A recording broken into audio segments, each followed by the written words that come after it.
Je suis rentrée à la maison sans prévenir, après avoir accompli la dernière mission de ma vie militaire. Je pensais que je tiendrais mon fils dans mes bras, après des années de séparation. Mais au lieu de cela, je l'ai trouvé mourant seul dans l'unité de soins intensifs. Et ma belle-fille, celle à qui j'avais confié notre famille, faisait la fête sur un yacht en mer. Je l'ai appelée, et elle a répondu froidement « Oui, je suis occupée. On se parle plus tard. » Je n'ai rien dit, puis j'ai sorti mon téléphone et j'ai gelé tous ses comptes. Et juste 1 heure plus tard, mon téléphone n'arrêtait pas de vibrer avec le chaos frénétique de quelqu'un qui avait impitoyablement laissé mon fils mourir sans paix. Si vous écoutez encore, dites-moi d'où vous regardez. Chaque commentaire que vous laissez est une autre marque dans ce voyage. Et si cette histoire vous a touché, n'oubliez pas de cliquer sur j'aime pour qu'elle puisse aller encore plus loin.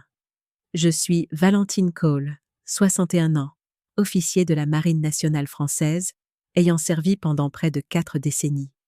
J'ai traversé plus d'une douzaine de zones de guerre, affronté les tirs, l'odeur du sang et le sable brûlant du désert. Mais je n'aurais jamais imaginé que le moment le plus douloureux de ma vie arriverait par un matin calme, ici même, chez moi. L'avion, en provenance de Toulon, a atterri à Nice aux premières lueurs du jour. Le premier rayon de soleil s'est glissé à travers le hublot et a scintillé sur la montre à gousset que mon père m'avait laissée. Il était marin et m'avait appris qu'il n'y a pas de mission plus grande que de rentrer à la maison avec intégrité. Pendant 40 ans, j'ai vécu selon cette leçon. J'avais juste oublié à quel point le concept de rentrer à la maison s'était éloigné de moi. J'ai quitté l'aéroport en silence, traînant un vieux sac de paquetage militaire sur le béton. Les gens aiment dire que la retraite est le moment où un soldat doit réapprendre à vivre. Pour moi, c'était le voyage pour retrouver le fils dont j'avais été séparée trop longtemps. Michel. J'ai hélé un taxi. Le chauffeur, un homme à la peau tannée par le soleil méditerranéen, qui semblait avoir lui aussi servi, a entamé une conversation amicale. « Vous êtes militaire ? Ça se voit à votre sac. » J'ai souri. J'étais. Maintenant, je suis juste une mère qui essaie de rentrer chez elle. Les mots m'ont serré la gorge. J'avais attendu si longtemps ce moment. J'avais imaginé Michel ouvrant la porte, me serrant dans ses bras, me disant que sa mère lui avait manqué. J'avais même prévu de lui cuisiner son plat préféré, un bœuf bourguignon, celui que je lui préparais quand il était au lycée. J'imaginais que nous serions assis sur la terrasse, à regarder le coucher de soleil glisser sur la mer, comme au bon vieux temps. La voiture a roulé dans des rues familières, les palmiers se balançant dans la brise matinale. Villefranche-sur-Mer est apparu après un virage, un quartier tranquille, où j'avais acheté une petite maison à Michel lorsqu'il s'était marié avec Valérie. Je me souviens encore de ce jour. Il m'avait serré dans ses bras et m'avait dit « Je n'ai besoin de rien d'autre, maman. Je veux juste que tu sois fière. » J'avais ri et lui avais dit qu'il m'avait rendu fière depuis bien longtemps. Je ne savais pas que cette phrase me hanterait pour le reste de ma vie. Le taxi s'est arrêté devant le 12, rue de la Mer. J'ai payé, j'ai tiré mon sac jusqu'à la porte. Tout semblait exactement comme dans mes souvenirs. Une clôture blanche, un petit parterre de fleurs le long du chemin, l'enseigne en bois, les pins dorés, un peu de travers, mais il n'y avait aucun son, aucune musique, aucune voix, seulement le vent marin qui soufflait, froid et vide. J'ai sonné. Personne n'est venu. J'ai appelé. « Michel, chérie, je suis à la maison. » Seul le bruit sourd et lointain des vagues.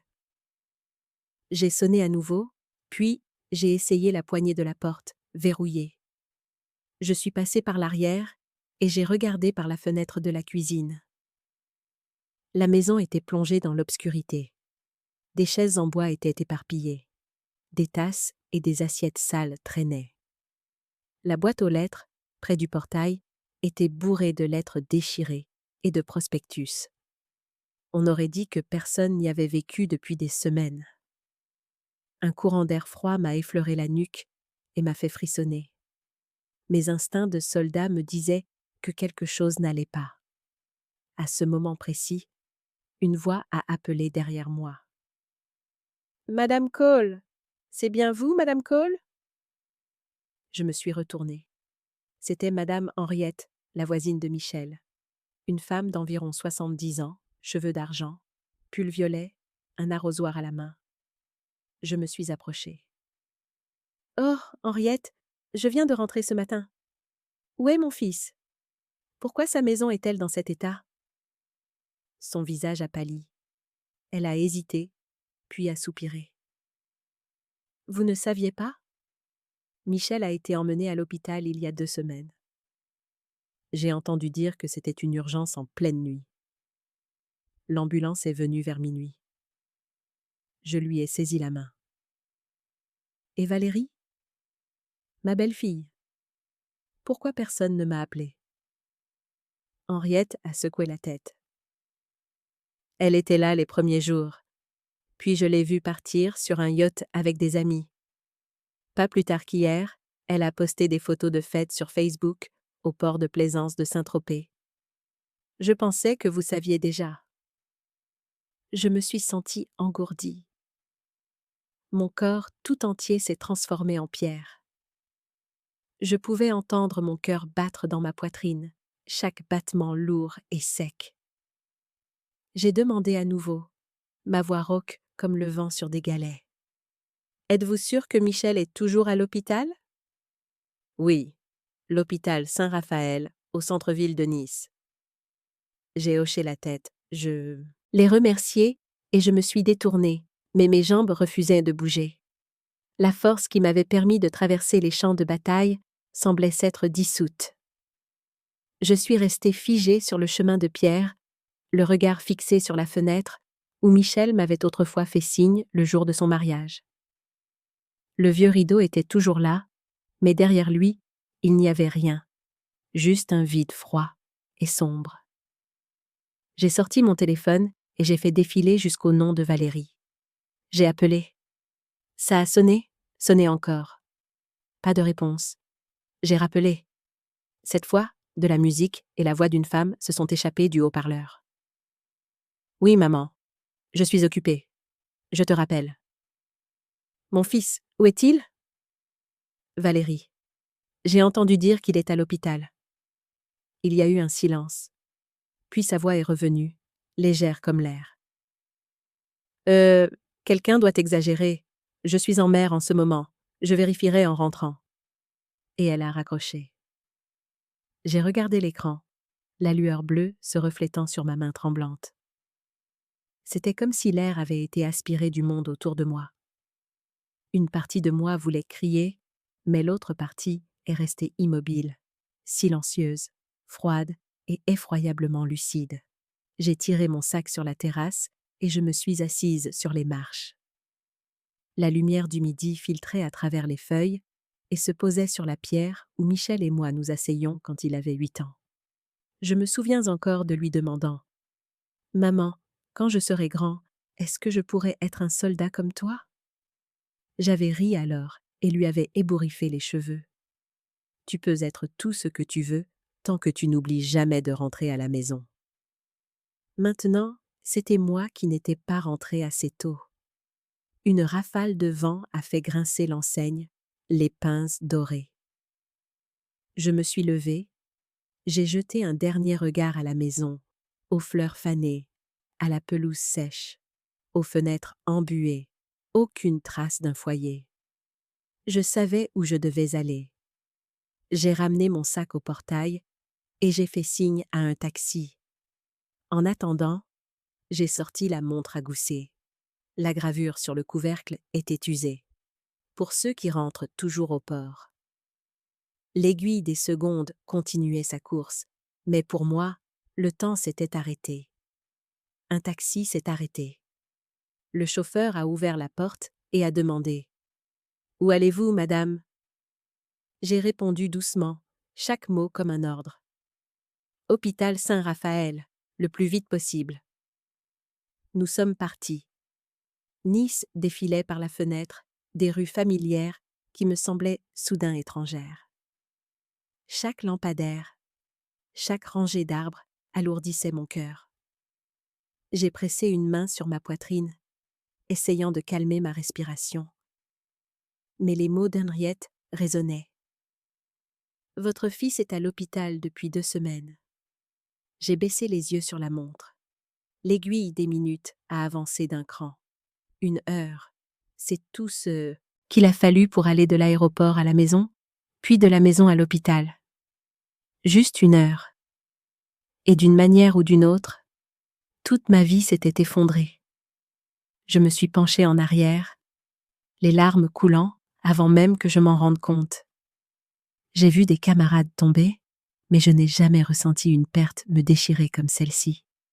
Pas la guerre, pas un ennemi, juste le silence entre des gens qui étaient censés s'aimer. Dehors, le soleil était haut. La mer scintillait d'un bleu argenté. Quelque part là-bas, peut-être que Valérie levait un verre sur un yacht, riant avec des amis. Et moi, une mère revenant après 40 ans de service, je traversais la ville avec une peur que je n'avais jamais affrontée. Celle, en arrivant, de ne pas pouvoir entendre mon fils dire « maman » une dernière fois. L'hôpital Saint-Raphaël se dressait au cœur de la ville comme un immense bloc de béton, froid et lisse sous le soleil de midi. Je suis entrée dans le hall principal. Une odeur de désinfectant flottait dans l'air, tandis que le système de sonorisation appelait des noms en rafales régulières. Les semelles en caoutchouc des infirmières glissaient sur le sol, donnant à l'endroit l'impression d'une caserne. Impersonnel, précis, discipliné. Mais à l'intérieur de cet ordre, mon cœur se débattait, comme si j'entrais dans une autre zone de guerre, le champ de bataille de la perte. Je me suis approchée du bureau d'accueil et j'ai posé mes 2 mains sur le comptoir froid. « Excusez-moi, je cherche un patient, Michel Cole. » La jeune infirmière a levé les yeux, a balayé son écran du regard et a dit doucement « Soins intensifs, 5e étage, chambre 512. » Juste un numéro, et cela m'a broyé la poitrine. J'ai hoché la tête. « Merci », et je me suis précipitée vers les ascenseurs. Un doux carillon lorsque les portes se sont ouvertes. Le miroir à l'intérieur a renvoyé mon reflet. Une femme aux cheveux grisonnants, une vieille veste de treillis sur les épaules. Sous les lumières tamisées, mon visage était figé. Mes yeux, profonds et secs comme un désert. Alors que les portes se refermaient, j'ai inspiré et essayé de maintenir une respiration stable. À chaque étage qui passait, j'avais l'impression de descendre, marche par marche, en enfer. Au 5e, les portes se sont ouvertes sur un long couloir blanc. Les néons jetaient un éclat froid sur le carrelage. Le bip-bip des moniteurs résonnait partout. Chaque battement, un fil de rasoir. J'ai marché lentement, ma main se resserrant autour de la montre à gousset dans la poche de ma veste. Le dernier fil me reliant au passé, à la famille, à la raison de mon retour. La porte de la chambre 512 était entr'ouverte. Je l'ai poussée doucement, et une bouffée d'air frais m'a envahi avec l'odeur âcre du désinfectant et du métal. Michel, mon fils unique, était là. Il était si maigre que j'ai dû m'agripper à une chaise pour rester. Mais debout, ses cheveux noirs et épais étaient maintenant clairsemés, sa peau était cendrée. Des tubes et des perfusions couraient partout.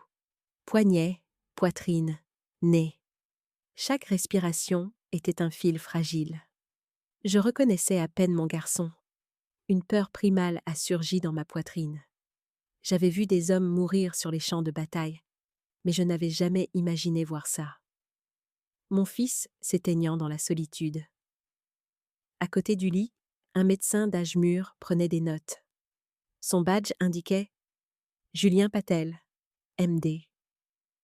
J'ai demandé, la voix tremblante. Docteur, mon fils, que lui est-il arrivé? Il a levé les yeux, fatigué, la voix égale, comme s'il avait dit ces mots 100 fois. Êtes-vous de la famille du patient?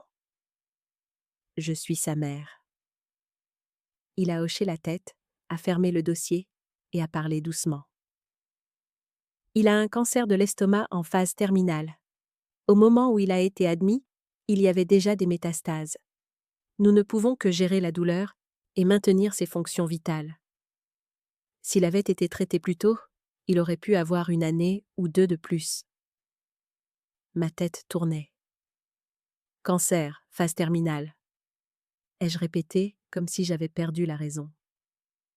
Il n'a pas répondu. Il a juste expiré une lueur de sympathie dans des yeux qui n'étaient pas assez chaleureux. Personne ne m'a prévenu. Ai-je murmuré. Personne ne m'a appelé. Julien a baissé la voix. Nous avons essayé le numéro de contact familial enregistré, mais personne n'a répondu. Personne n'est venu lui rendre visite ces 2 dernières semaines. 2 semaines. 2 semaines pendant que j'assistais à ma cérémonie de départ à la retraite, recevant la Légion d'honneur. 2 semaines pendant que Valérie, ma belle-fille, postait des photos de coupes de champagne depuis un yacht. Je suis restée là, les poings si serrés que mes ongles ont percé ma peau. Aucun mot ne venait. Ma gorge était nouée. Les larmes ne coulèrent pas. Je ne pouvais qu'avancer et poser ma main sur celle de mon fils. Sa main était glacée, fine, les articulations saillantes comme des brindilles sèches. « Michel !» ai-je murmuré, la voix brisée. « Je suis là, mon chéri. Maman est rentrée à la maison. » La lumière blanche se reflétait sur son visage. Ses paupières ont tremblé. Je me suis penchée plus près. Si près que je pouvais entendre ma propre respiration saccadée. « Tu m'entends, mon chéri ?» Ses lèvres ont bougé. J'ai dû me pencher pour l'entendre. « Maman. » À peine un souffle. « Maman, je t'aime. » J'ai senti mon cœur se briser dans ma poitrine. Je voulais dire « je t'aime aussi », mais ma gorge s'est serrée. Je n'ai fait que serrer sa main plus fort, essayant de lui transmettre ma chaleur. Soudain, les bips du moniteur se sont étirés en un son continu, une ligne plate tranchant l'air. La pièce est devenue silencieuse. « Non, non, non, Michel, mon bébé !» ai-je crié, m'effondrant, presque. « Docteur !» Julien a appuyé sur le bouton d'urgence. 2 infirmières se sont précipitées avec un chariot de réanimation. Elles m'ont tiré en arrière. « S'il vous plaît, sortez, madame !» J'ai secoué la tête en criant « Non, je ne laisserai pas mon fils !» Mais elles m'ont poussé dehors et la porte s'est refermée lourdement, me laissant seule dans le couloir glacial. À travers la petite fenêtre, je les regardais travailler. Compression, médicaments, appelant son nom. Tout est devenu flou, noyé dans les larmes. 5 minutes, 10 minutes. Finalement, le docteur Julien est sorti. Il a retiré ses gants, le visage lourd. Nous avons fait tout ce que nous pouvions. Je suis restée immobile. Pas de cris, pas d'effondrement, juste un vide se propageant de mon cœur jusqu'au bout de mes doigts. Je me suis tournée vers la chambre 512, l'endroit où mon fils venait de quitter ce monde. Quand l'infirmière a tiré le drap blanc sur son visage, je suis rentrée. La pièce était si silencieuse que je pouvais entendre mon propre rythme cardiaque. Je me suis assise près du lit, j'ai soulevé le drap et j'ai lissé les quelques cheveux qui lui restaient. Il avait l'air paisible, trop paisible. Mais je savais que cette dernière douleur n'avait pas été douce. J'ai tenu son poignet, au même endroit que je le tenais quand je lui apprenais à nager sur la plage de la réserve. Le même endroit que j'ai attrapé pour le tirer sur le rivage quand les vagues étaient trop fortes. Maintenant, il était froid. « Tu es parti, Michel, ai-je murmuré, la voix tremblante. Je suis désolée. Je n'étais pas là quand tu avais le plus besoin de moi. Un léger courant d'air, provenant de la ventilation, a agité le rideau. La lumière blanche et froide semblait traverser mon âme. J'ai pris une profonde inspiration, des larmes tombant sur sa main. Puis, j'ai relevé la tête. J'avais appris à la guerre qu'un soldat ne tombe pas avant que la mission soit terminée.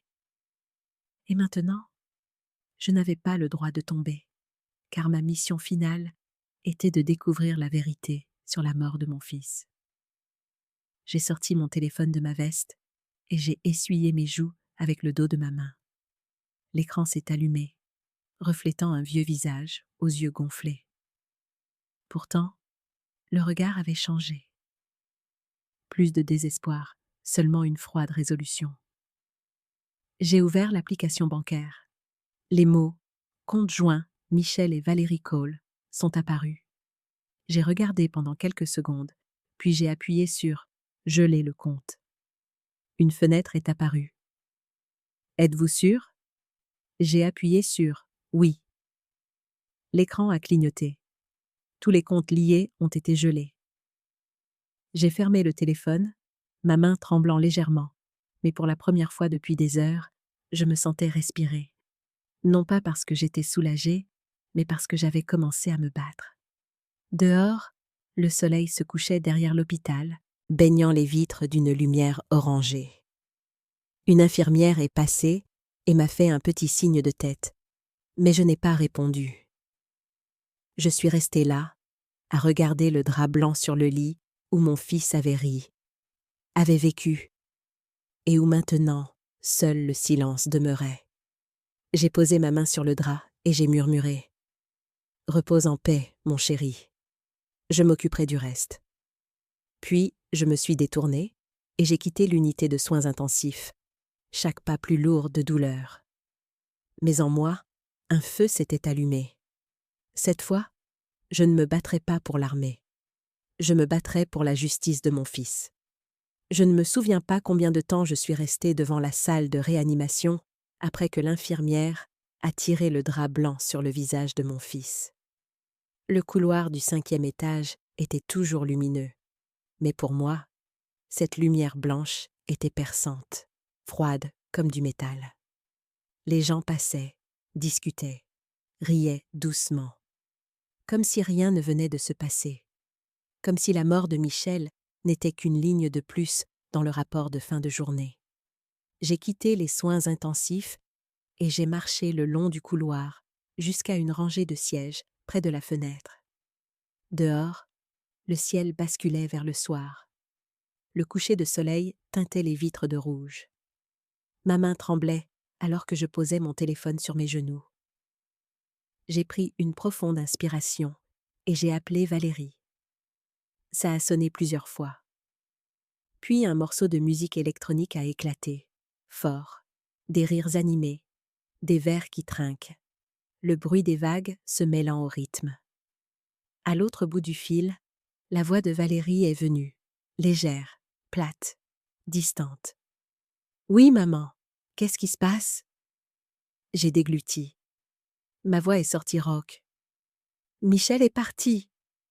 Silence pendant quelques secondes. Je pouvais entendre le vent marin, des gens qui applaudissaient, puis elle a reparlé, calme à un point effrayant. « Oui, je suis occupée. On se parle plus tard. » Un clic sec. L'appel s'est terminé. Je suis restée assise, immobile. Le bruit du couloir s'est estompé. Le monde autour de moi s'est arrêté dans un silence si profond qu'il en devenait étrange. Seul le battement de mon cœur subsistait, martelant, aiguisé par la douleur. J'ai regardé l'écran du téléphone. Les mots « appel terminé » se sont allumés, puis se sont éteints. Je n'ai pas pleuré. Je ne pouvais pas. Une mère venait de perdre son enfant et devait encore entendre sa belle-fille parler de la mort de son mari, comme si de rien n'était. J'ai appuyé ma tête contre le mur, laissant le froid s'infiltrer dans ma peau. Des images se superposaient dans mon esprit. Michel, petit garçon, riant aux éclats, pendant que je lui apprenais le tir à l'arc sur la plage. Michel, à 15 ans, me serrant fort dans ses bras quand j'ai reçu mes ordres pour le Moyen-Orient. Michel, le jour de son mariage, regardant Valérie avec une confiance absolue. Maintenant, ses souvenirs ressemblaient à une pellicule qui brûle. Il ne restait que des cendres. Un léger frisson m'a parcouru. J'ai murmuré, surtout pour moi-même. Si elle peut être aussi froide, je serai plus froide encore. Je me suis levée, j'ai redressé ma veste. L'air de la ventilation a soulevé l'ourlet, comme pour me rappeler que j'avais encore quelque chose à faire. Au rez-de-chaussée, j'ai trouvé le bureau administratif. Un jeune employé m'a accueilli avec des yeux fatigués et m'a demandé « Comment puis-je vous aider, madame ?» Je suis ici pour récupérer les effets personnels du patient Michel Cole. Il a hoché la tête, s'est absenté quelques minutes, puis est revenu avec un sac en plastique transparent. Voici les affaires du patient. Nous les avons inventoriées. Portefeuille, montre, téléphone, papier d'identité. J'ai pris le sac à 2 mains, craignant de laisser tomber le monde entier. À travers le plastique trouble, j'ai vu un portefeuille en cuir marron usé. Le cadeau que j'avais fait à Michel pour ses 20 ans. Une montre bracelet en argent avec un verre rayé. Je me souvenais que c'était une pièce soldée qu'il avait achetée avec son premier salaire. Assez fier pour me la montrer lors d'un appel vidéo. Et le téléphone avec le coin fissuré, celui qu'il avait utilisé pour m'envoyer la dernière photo. Lui et Valérie, souriant, devant la nouvelle maison. J'ai serré le sac jusqu'à ce que mes doigts deviennent blancs. Chaque objet était une lame qui coupait profondément, mais qui m'obligeait à tenir bon, car ce n'était pas seulement des souvenirs. C'étaient des témoins des semaines où il avait été abandonné, et de l'indifférence brutale de Valérie. L'employé a hésité. Nous avons aussi le dossier médical si vous souhaitez le prendre. J'ai hoché la tête. Quelques minutes plus tard, il a apporté une épaisse pile de papier dans un classeur rigide. Toutes les informations sur le traitement, les résultats des tests, les dates d'admission. Veuillez signer ici. J'ai signé. Le stylo tremblait car ma main ne tenait pas en place. Quand il est parti, je me suis assise sur une chaise en plastique près de la porte et j'ai ouvert le dossier. La première page indiquait « Patient Michel Cole. Diagnostic, cancer de l'estomac, stade 4. Date d'admission, 6 avril. Contact d'urgence, Valérie Cole, épouse. » Je me suis arrêtée à la dernière ligne. Aucun enregistrement de visiteurs. J'ai fermé le dossier et j'ai regardé fixement. 2 semaines. 2 semaines entières sans personne aux côtés de mon fils. Personne pour lui tenir la main. Aucune voix pour lui dire de tenir bon. J'avais envoyé de l'argent régulièrement à Valérie, croyant qu'elle s'occupait de lui. Mais maintenant, c'était brutalement clair. Cet argent n'avait jamais acheté ne serait-ce qu'une minute d'amour sincère. Je me suis levée, j'ai pris le sac et le dossier, et je suis sortie. Le soleil de l'après-midi frappait si fort que j'ai dû plisser les yeux. Les gens passaient devant l'entrée de l'hôpital, occupés à vivre, à rire, à s'embrasser pour se dire au revoir, tandis que je restais là avec un sac contenant ce qui restait de mon enfant. Une brise marine transportait des odeurs de sel et d'essence. J'ai levé la tête vers le ciel, sentant un léger brouillard envahir mes yeux. Michel était parti, mais je savais que mon combat ne faisait que commencer. Je me suis assise sur un banc près de l'entrée et j'ai ouvert le sac. J'ai posé chaque objet sur mes genoux. Le portefeuille en cuir. Il y avait une petite tache de sang séchée dans un coin. Je l'ai ouvert et j'ai trouvé quelques billets soigneusement pliés, une carte bancaire et une petite photo. Moi et Michel devant l'ancienne maison de Villefranche, tous deux souriant de toutes nos dents. La photo était usée, les coins cornés, mais les yeux de Michel brillaient toujours, aussi innocents que jamais. J'ai passé un doigt sur son visage et j'ai murmuré « Repose en paix, mon chéri. Je ne laisserai pas les choses se terminer ainsi. » J'ai glissé la photo dans ma poche, puis j'ai pris le téléphone de Michel.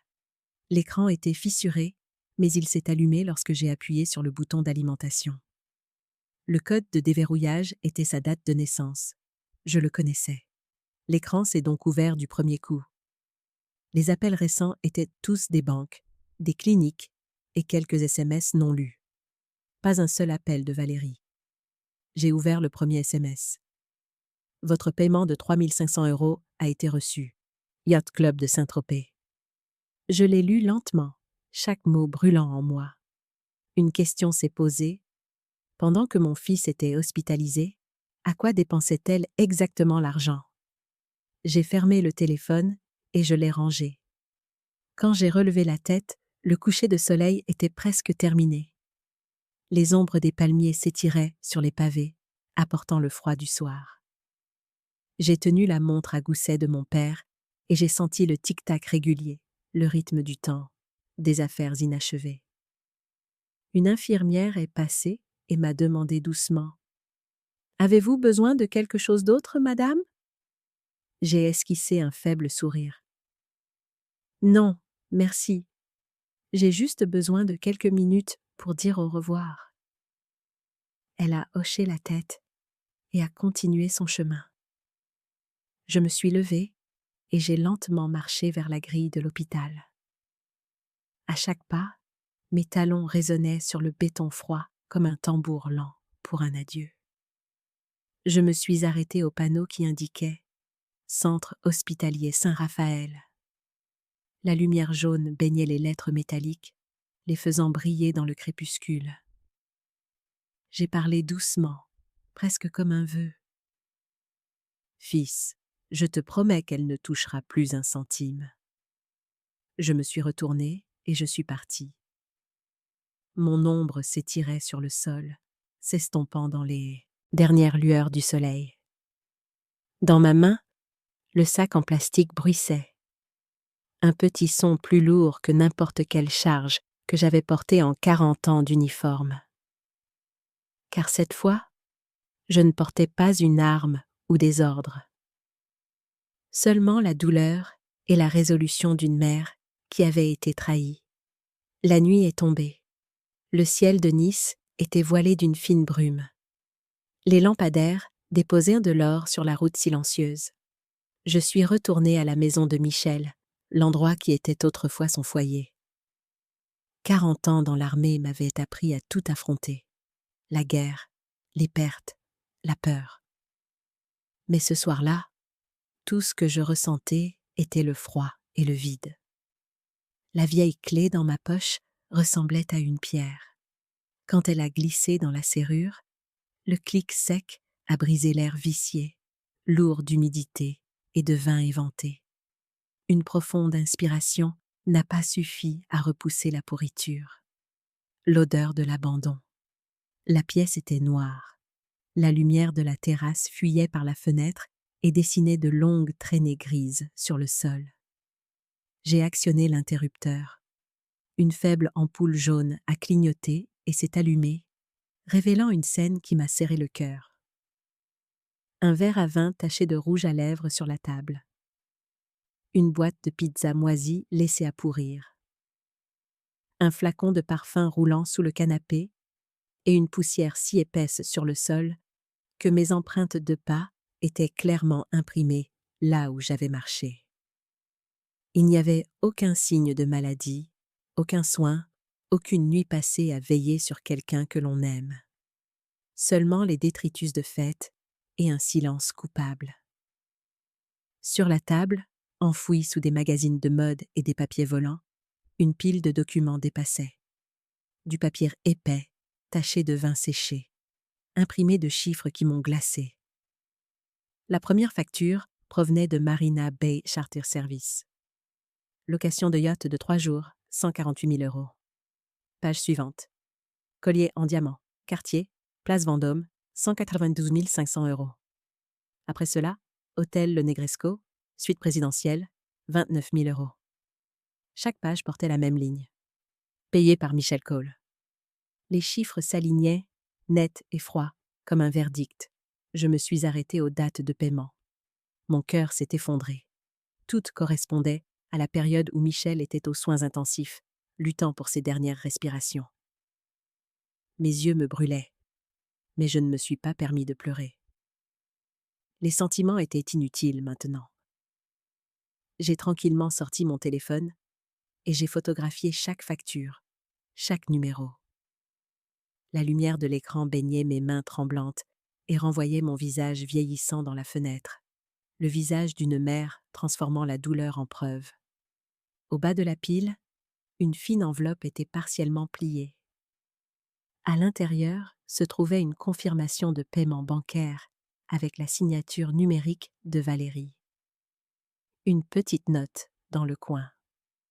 Autorisation d'urgence, payée avec la carte de Michel. Urgence. J'ai presque ri. Un son aussi sec qu'une douille usée. L'ironie d'appeler une fête sur un yacht une urgence.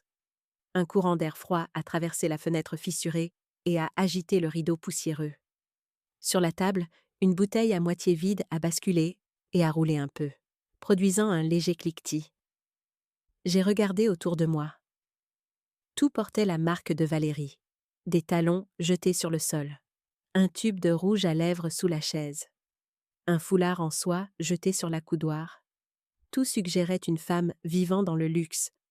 Mais dans cette maison, il n'y avait aucune trace de la chaleur de Michel. Près de la bibliothèque, un journal en cuir marron reposait, immobile. Je l'ai ouvert et j'ai reconnu l'écriture instantanément, celle de mon fils. La première page était nette. Février, Valérie a dit qu'elle avait besoin de 30 000 € pour des médicaments.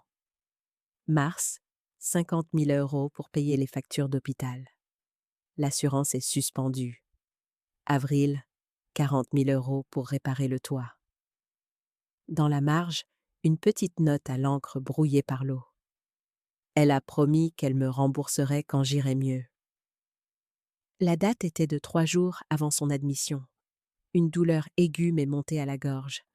Chaque ligne ressemblait à un couteau s'enfonçant dans ma paume alors que je tenais le journal. Michel lui faisait encore confiance jusqu'à la toute fin, tandis que son argent achetait du champagne et des colliers en diamant. Je ne voulais pas tourner la page, craignant que les lignes suivantes ne tuèrent le peu de foi qu'il me restait dans le mariage de mon fils. Mais quelque chose en moi m'a poussé à continuer à lire.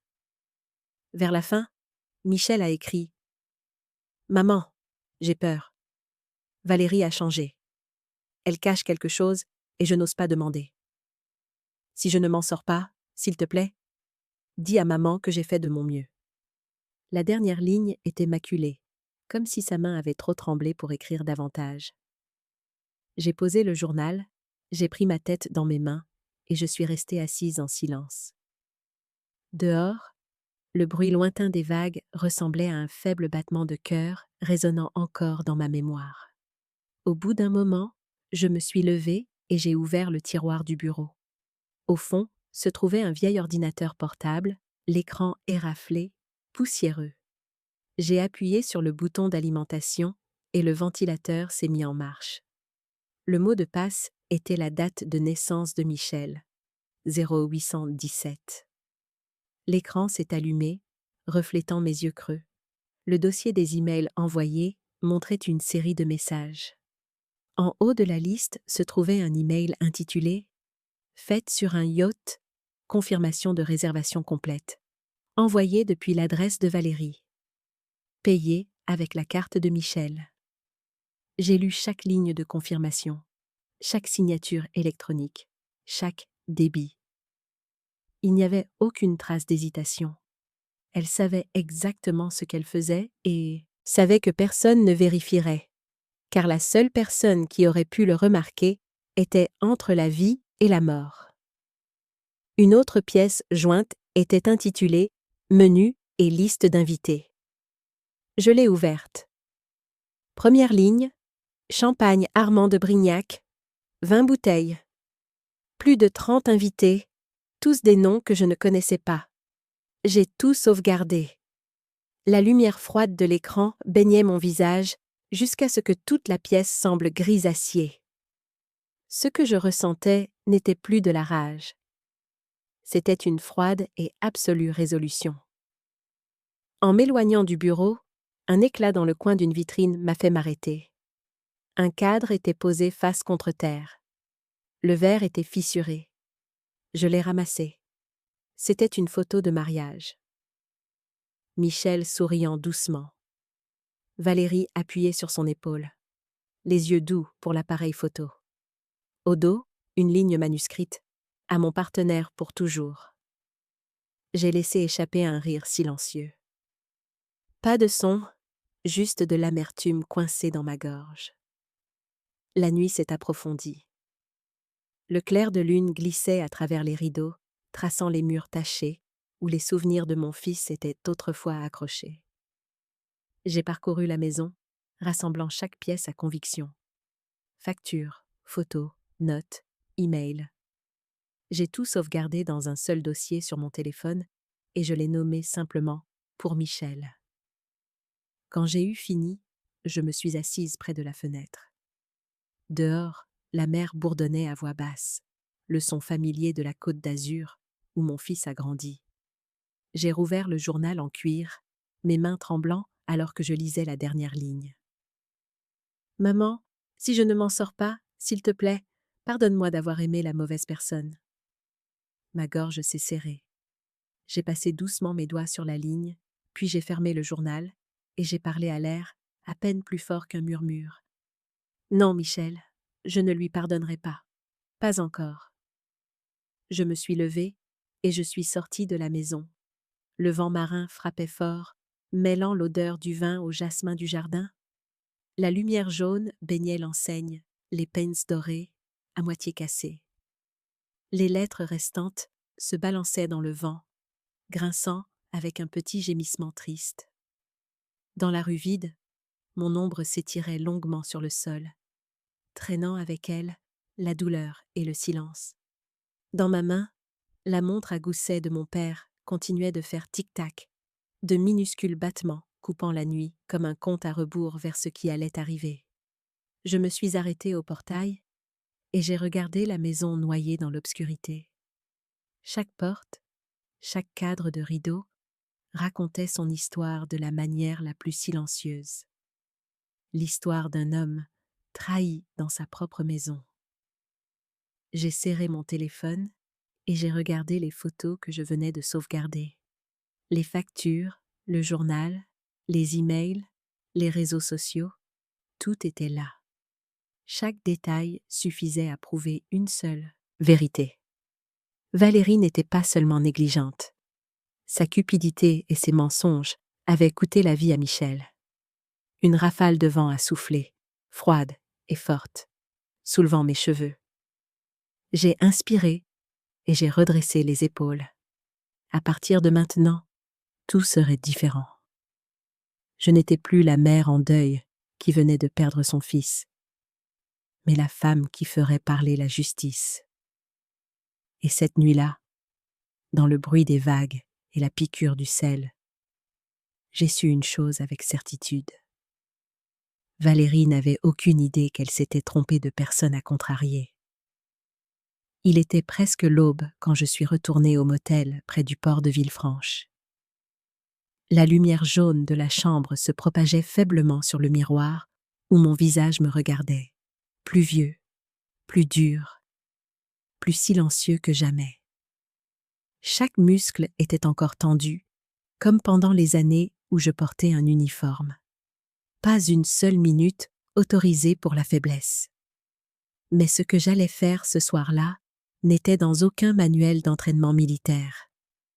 J'ai préparé une tasse de café noir et j'ai posé mon ordinateur portable sur le bureau en bois. L'écran illuminait mon visage, tandis que le téléphone reposait, immobile, à côté, les contacts ouverts sur un nom familier, Xavier Ortega. C'était un vieil ami de mes années en Afghanistan, un spécialiste des finances militaires qui, après sa démobilisation, avait continué à travailler pour le service du commissariat des armées. Si quelqu'un pouvait m'aider, c'était bien Xavier. J'ai pris une profonde inspiration et j'ai appuyé sur « Appeler ». Sa voix est venue, basse et légèrement rauque, au bout du fil. « Valentine, mon Dieu, je pensais que tu avais disparu de la circulation. Je viens de lire pour ta cérémonie de départ. Félicitations, capitaine. » Je n'ai pas répondu par un rire, juste un soupir. « Il n'y a rien à fêter, Xavier. J'ai besoin d'une faveur, et c'est sérieux. » Le changement de ton l'a fait se taire immédiatement. Les bruits de clavier ont cessé. Que s'est-il passé? Je lui ai tout raconté. Chaque détail, de la mort de Michel aux factures de yacht, aux photos sur les réseaux sociaux, aux emails de fête. J'ai parlé lentement, sans rien omettre, en gardant toute émotion à l'écart. Quand j'ai eu fini, tout ce que j'ai entendu, c'est sa respiration lourde. « Michel était ton fils ?» a-t-il demandé à nouveau, la voix tendue. « Oui. Je suis tellement désolée. » « Je n'ai pas besoin de désoler, Xavier. J'ai besoin de justice. » Silence pendant quelques secondes. Puis il a parlé doucement, presque comme un vœu. « D'accord. Dis-moi ce que tu veux que je fasse. » J'ai ouvert mon sac, j'ai sorti le dossier que j'avais compilé et j'ai envoyé chaque image et chaque copie par le vieux canal crypté que nous utilisions en service. Le mot de passe était toujours le mantra de notre équipe. L'honneur ne dort jamais. Peux-tu vérifier ma procuration? Ai-je demandé. Oui, j'ai toujours l'ancienne autorisation de Michel, de l'époque où il travaillait dans la logistique civile à Toulon. Elle est valide. Personne ne l'a révoquée. J'ai de nouveau entendu le clavier. Ce son froid et familier, le son de l'action. « Tu es sûr ?» a demandé Xavier. « Si je saisis cet ordre, chaque compte au nom de Michel et de sa femme sera gelé. Les sous-comptes, les cartes de crédit, tout. Je suis sûr. » Il a expiré et a continué à taper. « D'accord, donne-moi 10 minutes. » J'ai vérifié la montre à gousset de mon père. L'aiguille des secondes avançait lentement. Chaque tic-tac ressemblait à un battement de cœur serré dans le silence. Dehors, le vent marin était fort, le rideau se soulevait et le café chaud sur la table tremblait.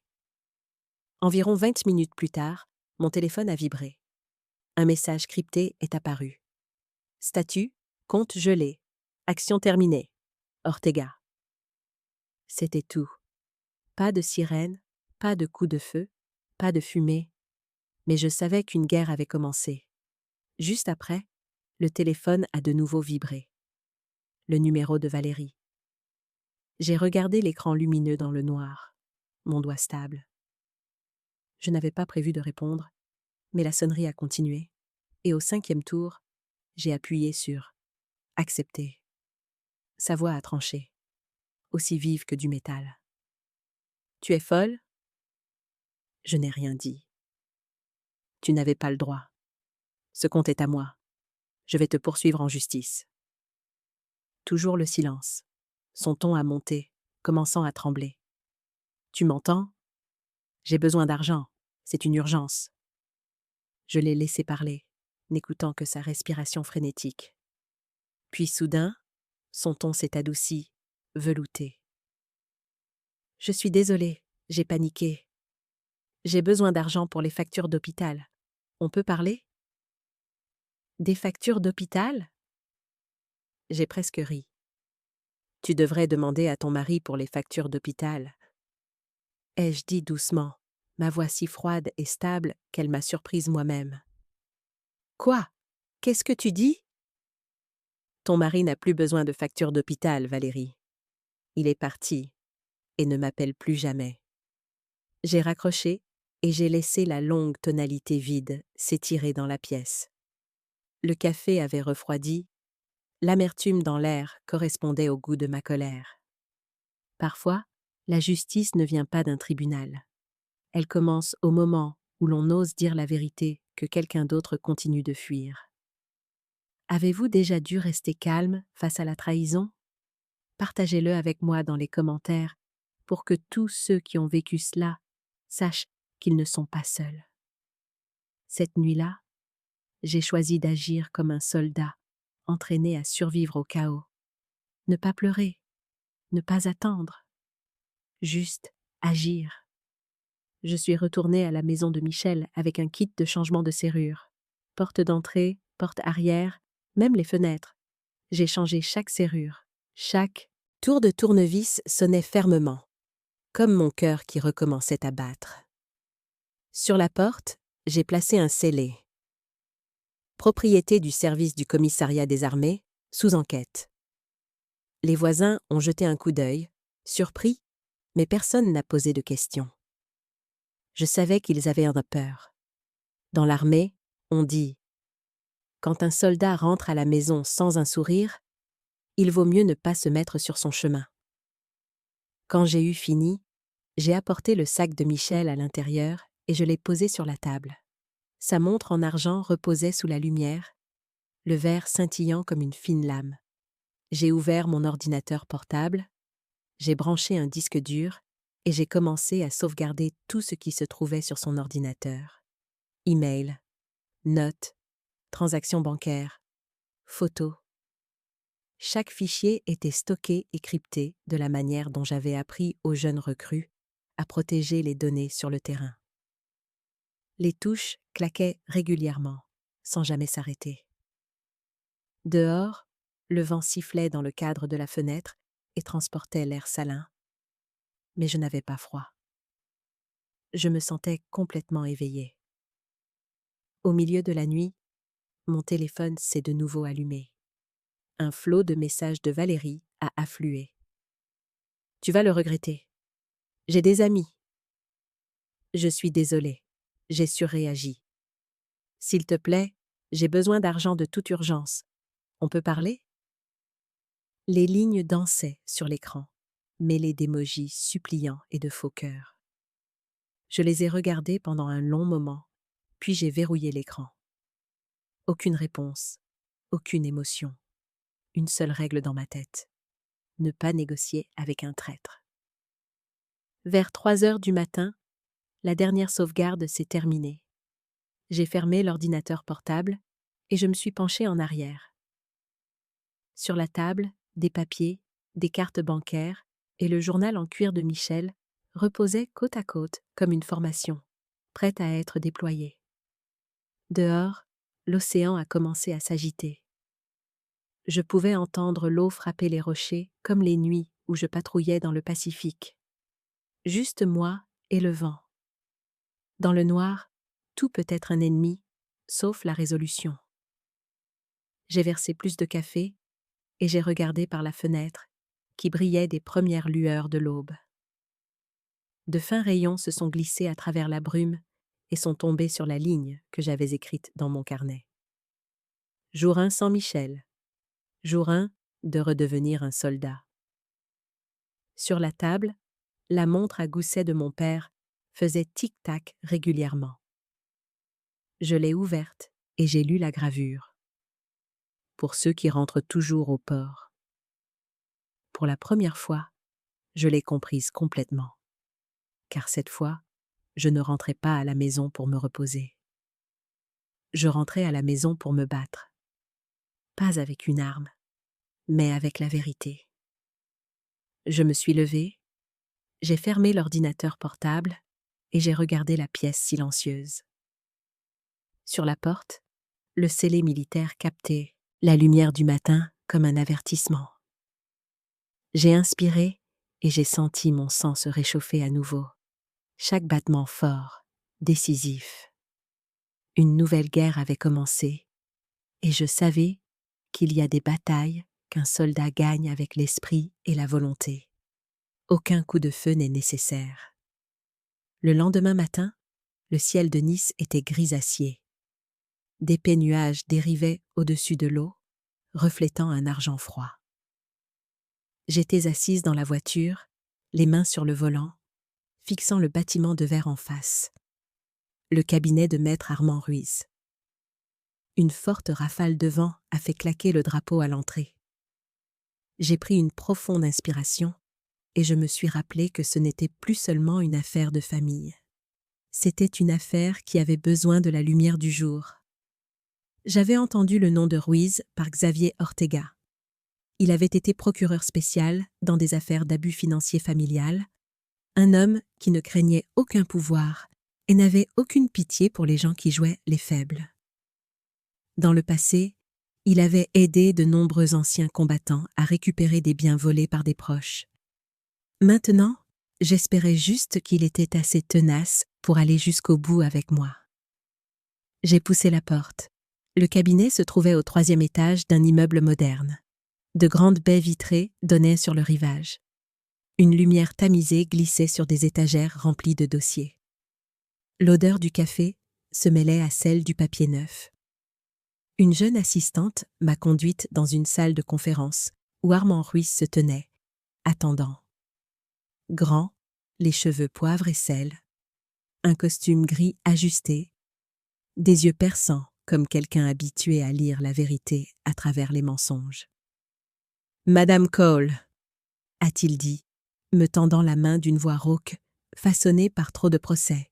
« Je suis Valentine », ai-je répondu, lui serrant la main assez fermement pour le faire hausser un sourcil. Nous nous sommes assis. J'ai posé 3 dossiers soigneusement reliés devant lui. « Tout ce que j'ai », ai-je dit. Relevé bancaire, facture de dépenses, message et le journal de mon fils. Ruiz a ouvert chaque classeur. Ses yeux se déplaçaient rapidement, s'arrêtant pour marquer des pages. Il a haussé un sourcil en voyant les factures du yacht. Le même jour où il était aux soins intensifs. Oui, et payé avec sa carte. Tout. J'ai les confirmations bancaires.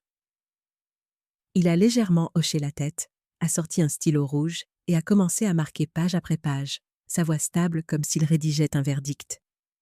Assez pour porter plainte pour abus de faiblesse, détournement de fonds et possiblement fraude conjugale. Je suis restée silencieuse, regardant mes mains sur mes genoux. Les articulations ressortaient, mais je ne les avais jamais senties aussi fortes. « Pouvez-vous m'aider » Ruiz a levé les yeux. Ses yeux n'étaient pas ceux d'un avocat comptant ses heures. C'étaient les yeux de quelqu'un qui comprenait la douleur silencieuse. « Je le peux, mais vous devrez être prête pour un combat long et sale. Quelqu'un comme Valérie ne cédera pas. Elle pleurera. Elle suppliera. Elle dira que vous cherchez à vous venger. » J'ai esquissé un petit sourire sans chaleur. Je ne cherche pas la vengeance, maître Ruiz. Je veux que la justice soit appelée par son nom. Il m'a étudié pendant quelques secondes, puis a hoché la tête. Très bien, commençons. Il a sorti un dossier bleu foncé d'un tiroir étiqueté « Préparation de cas, abus financiers ». Sa voix a changé pour prendre la cadence d'un homme qui avait mené de nombreuses affaires. Premièrement, j'ai besoin de la déclaration du médecin traitant confirmant l'état de Michel à son admission, qu'il n'était pas capable de gérer ses finances. Je peux l'obtenir du docteur Julien Patel à l'hôpital Saint-Raphaël. Il a été témoin des derniers jours de mon fils. Bien. Plus il y a de détails, mieux c'est. Heure exacte d'admission, toute note de coma, tout ce qui prouve qu'il ne pouvait pas autoriser de transaction, a-t-il écrit. Puis, il a tourné une page. Ensuite, la mise sous séquestre de tous les biens de Valérie. Maison, voiture, épargne. Nous nous appuierons sur votre autorité pour gérer la succession en tant que mère et héritière légale, puisque Michel est décédé sans testament. Je rédige la requête maintenant. Il m'a regardé, attendant. J'ai hoché la tête sans hésitation. Faites-le. Chaque euro que j'ai envoyé à mon fils a été gagné à la sueur de mon front. Je le reprendrai, non pas pour l'argent, mais pour son honneur. Ruiz a écrit rapidement, sa voix égale, sans avoir besoin de regarder la page. L'honneur, l'argent ne peut pas l'acheter. Et vous, Madame Cole, Vous ne réclamez pas seulement de l'argent, vous réclamez l'honneur de votre fils. Un frisson m'a parcouru l'échine. Il n'était pas cliché. Ces mots ont touché la partie la plus profonde de moi, celle qui croyait en l'honneur d'un soldat, en un vœu de protéger ce qui est juste. Quand les papiers ont fini de s'imprimer, Ruiz me les a glissés et a pointé la dernière ligne. Signé ici. À partir de maintenant, les biens de Valérie seront temporairement gelés en attendant le jugement. Elle en sera informée dans les 3 jours. J'ai pris le stylo. Ma main n'a pas tremblé. Signer ce formulaire ne ressemblait pas à une action en justice. C'était comme déclarer la guerre. Ruiz a rassemblé tous les documents dans un dossier rigide, puis m'a regardé. J'ai besoin que vous gardiez un silence absolu jusqu'à ce que le dossier parvienne au tribunal. Si Valérie vous contacte, ne réagissez pas. Laissez-la s'exposer. Les gens comme ça, une fois qu'ils perdent l'accès à l'argent, nous montrent qui ils sont vraiment. J'ai légèrement hoché la tête. J'ai appris ça sur le champ de bataille. Quand l'ennemi panique, il suffit de rester immobile. Ruiz a esquissé un léger sourire, rare au milieu de tous les dossiers. Je ne pense pas avoir jamais eu quelqu'un parler à un avocat, comme s'il planifiait une opération. Vieilles habitudes, Madame Cole, vieilles habitudes, ai-je dit à voix basse. Quand je suis sortie du cabinet, le soleil tardif frappait le rivage lointain. Les vagues se brisaient sur la digue, la lumière se fracassant en éclats d'argent. Je me suis arrêtée et j'ai respiré l'air salin familier. Tout semblait ralentir, mais à l'intérieur de moi, quelque chose bougeait, fort, organisé, comme une unité appelée en formation. Ma colère ne bouillonnait plus. Elle s'était refroidie, lourde et tranchante, comme de l'acier forgé dans le feu. Je savais exactement ce que je faisais. Pas à pas, ma démarche était plus ferme en quittant le bâtiment. Au soleil, mon ombre s'étirait longuement sur le trottoir, le dos droit, les épaules ouvertes. Plus une mère en deuil, mais une combattante avec une cible. Dans ma tête, les mots de Ruiz se rejouaient. Vous réclamez l'honneur de votre fils. Oui, l'honneur. Pas avec des larmes, mais avec la justice. En arrivant à la voiture, mon téléphone a vibré. Un SMS de Xavier Ortega. J'ai entendu dire que tu travaillais avec Ruiz. Il est bon, mais froid. Reste forte, Valentine. Cette guerre n'a pas de balles, mais elle a des conséquences. J'ai souri. Le vent a agité mes cheveux, transportant le sel de l'océan. J'ai regardé vers l'horizon, où l'eau scintillait comme des miroirs brisés. Soudain, j'ai réalisé que je n'avais plus peur. Ni de Valérie, ni du tribunal, ni d'être isolée. Je ne craignais qu'une chose. Si je n'agissais pas, Michel serait enterré pour toujours dans le silence. J'ai démarré le moteur. Le grondement bas et régulier ressemblait à un cœur qui reprenait vie, à un soldat retournant au combat. Devant moi, le coucher de soleil s'étalait sur la mer. Et dans cette lumière, j'ai murmuré « Fils, j'ai commencé. Cette fois, je ne reculerai pas. » Le premier jour de l'audience, Nice était sous une pluie grise. Le ciel était lourd, des gouttelettes s'accrochant aux vitres de la voiture comme un épais rideau. J'étais assise au dernier rang, les mains jointes sur mes genoux, les yeux fixés sur le palais de justice, un bâtiment blanc avec de larges marches, de hautes colonnes de pierre et le drapeau tricolore claquant dans le vent humide. Chaque pas que je ferais aujourd'hui, je savais que ce serait le premier pour restaurer l'honneur de mon fils. Ruiz m'a rejointe à l'entrée. Il portait un costume noir, les cheveux argentés et un peu mouillés par la bruine. « Tu tiens le coup, Valentine ?» J'ai répondu doucement, ma voix étrangement calme.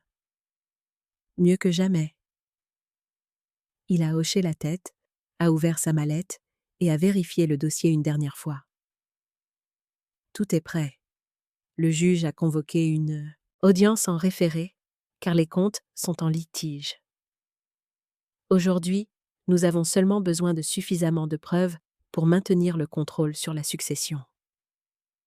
J'ai légèrement serré sa main. Je n'ai pas besoin d'une victoire. J'ai besoin que la vérité soit entendue. Il m'a jeté un regard qui en disait plus que n'importe quel réconfort. À l'intérieur, l'air de la salle d'audience était épais.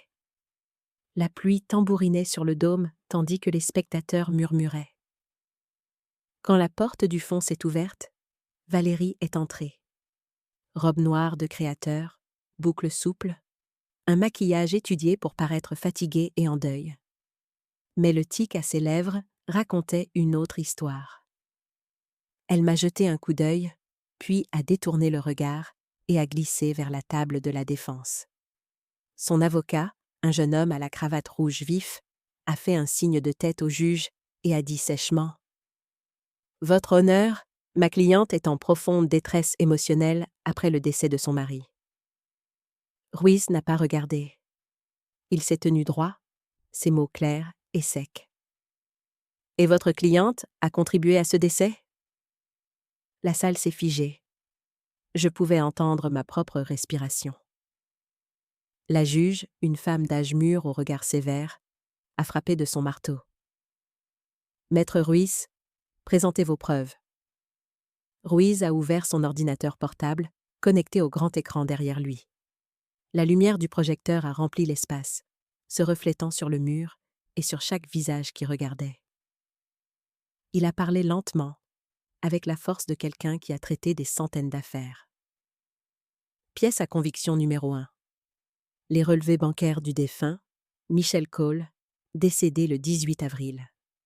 Chaque transaction, du début du mois jusqu'à son admission, a été exécutée par son épouse, Valérie Cole. Le total des dépenses sur 3 semaines s'élève à près de 450 000 €, incluant des locations de yachts, des bijoux et des hôtels de luxe. Valérie a eu un léger sourire narquois et s'est penchée vers son avocat, comme si tout cela n'était qu'un malentendu. Ruiz a continué. Pièce à conviction numéro 2. Publication sur les réseaux sociaux et photos publiques de la défendresse pendant la même période. Veuillez regarder l'écran. Valérie est apparue, un verre de vin rouge à la main, le soleil sur sa peau bronzée, rayonnante au milieu d'amis. La légende en dessous disait « La liberté, ça fait du bien ». Ruiz a dit « Prise le 10 avril, le jour où Michel a été admis en état critique ». Un murmure a parcouru la salle d'audience. Les yeux de la juge se sont tournés vers Valérie, froids. Elle a baissé le regard, les lèvres tremblantes, essayant toujours de paraître composée. Ruiz a cliqué sur la diapositive suivante. La déclaration du docteur Julien Patel. Il a lu d'une voix égale. Patient Michel Cole admis avec un cancer gastrique en phase terminale. Aucune famille présente. 6 traités plus. Tôt, le pronostic aurait pu être d'au moins 12 mois supplémentaires. La salle est tombée dans le silence. Seule la pluie continuait de tinter contre les fenêtres. Ruiz s'est tourné vers la juge, la voix basse. « Votre honneur, nous ne demandons pas de sympathie. Nous posons une simple question. Pendant que son mari se mourait, pourquoi la défendresse faisait-elle la fête sur un yacht avec son argent ?» La juge a légèrement frappé de son marteau. « Madame Cole, souhaitez-vous faire une déclaration ?» Je me suis levée. Mes mains étaient stables. Ma voix était basse, mais claire. Je ne veux pas de vengeance.